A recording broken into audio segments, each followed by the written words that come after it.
Hey there guys, it's Christmas! Well, not quite, but we're certainly very close. So close in fact that it's that time of year again when I make a Christmas video. Yay! Ba, not so fast.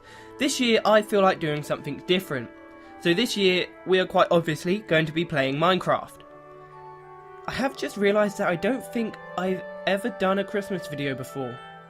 So most of what I just said was complete bullshit. That's awkward. Anyway, back to the task at hand. Welcome to my very Minecraft Christmas. A very Minecraft Christmas, I hear you say? What's that? Well, you need to learn to be bloody patient because I'm about to explain all. Here we are in the wonderful world of Minecraft. A brand new world, in fact, on the Xbox 360 version of the game. Now, our aim for today's game is to begin by planning our Christmas party, which will be happening on, of course, Christmas Day. Now, as this is a brand new world, we're going to need to get a few things together before the party. Mainly a venue. So what I'm going to be doing over the next couple of videos is making some kind of party place for our party to take place in. That did make sense, right? Now, I've done Minecraft series in the past and played in survival, which can be very slow and at times boring, especially with me commentating. But for these videos, I want to focus more on building than survival, so I'll be playing in creative mode so I can just build whatever my heart desires. And I'll also be doing a non-live commentary, just so I can be sure that I'm not talking complete crap like I usually do. So, who's ready to get started? Anyone? Anyone at all? Oh, screw you, I'm going anyway. Okie dokie, so as I was just babbling on, we've been giving our new world a bit of a scout and trying to find a good location to start our, let's keep it simple and call it our base. Before I started this game, I made a super quick search on Google for kind of a good seed and literally just went with the first one that sounded good. So we ended up with the seed Gargantuan, which promised some really unique mountain ranges, and I love a bit of mountains. From our first look around, I didn't really find any of these mountains. There were a couple of places I considered building. First there was a jungle, which was in the starting area that I showed you a little while ago. I thought this would be nice in keeping with the whole RoyalGorilla vibe, but I just don't think I'd be able to do a treehouse justice. I just don't think I'm quite that good. Because actually, I forgot to mention, but I am so far from being a master builder in Minecraft, I might as well be a nugget. You know, someone with no arms and legs. Moving swiftly on before I offend anyone else, there was also a chasm, which has always sort of been a desire of mine to build like an intricate underground fortress inside a chasm. And there was also a large open lake which I considered building a party boat on, like a boat that rocked, if you understand the concept of an exophoric reference. But I came for the mountains, and I would not settle for anything less than the vision I had. So after yet more scouting, I finally found what I was looking for. I think I may have actually spent more time searching for a good spot within the mountains than actually searching for the mountains themselves. But I eventually settled on this area and began to plot out what I would be building. So first up, I decided that I would, of course, need to fortify this area because we don't want any unwanted guests at our party. So I decided the best way would be to have the base only accessible via the sea, and I would make a big wall around the whole area to keep it nice and private.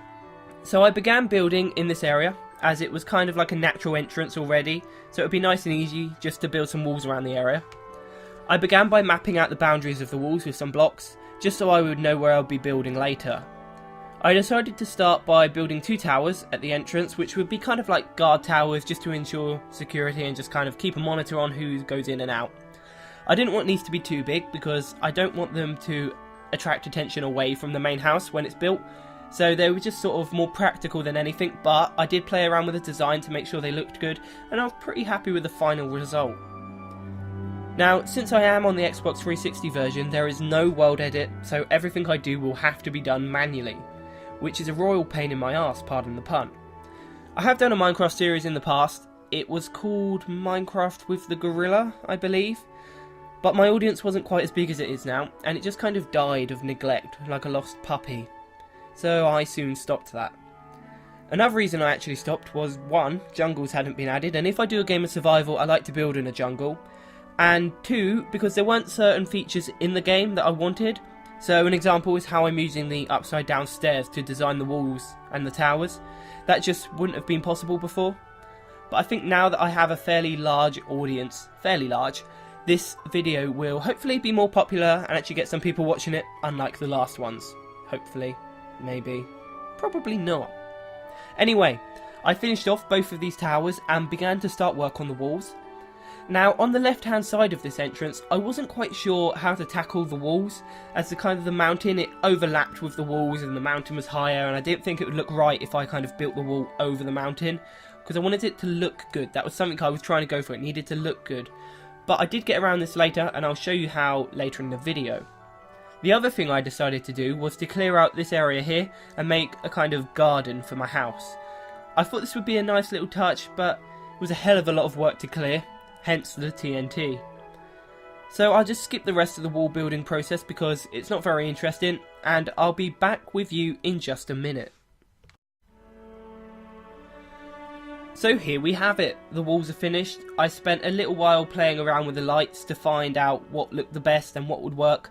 I tried to make like a one switch system, so I'd have one switch somewhere, probably in the house, that could turn all the lights on and all the lights off. But the lanterns, they were quite hard to work with because you need a direct redstone signal, so you can't have redstone running under them.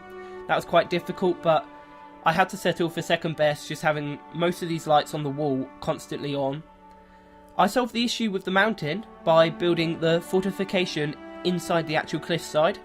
I actually really like how it turned out, and the lights inside are actually fully controllable. There's a couple of switches around, and I thought it was a nice little touch having these inside. It just gave it a bit of diversity to the fortifications. So there we have it. Our location is now fully secured and fortified, so next episode we will be ready to start building the main house itself. I hope you have enjoyed the first instalment of my very Minecraft Christmas, and we'll tune in to the next one, which should be around this time next week, hopefully. If you keep an eye on my Twitter or Facebook page, I will be posting about how you can come to my Christmas party, so if you're interested in playing a bit of Minecraft with me and featuring in one of my videos, keep an eye out. There is only one thing left to say now. Over and out.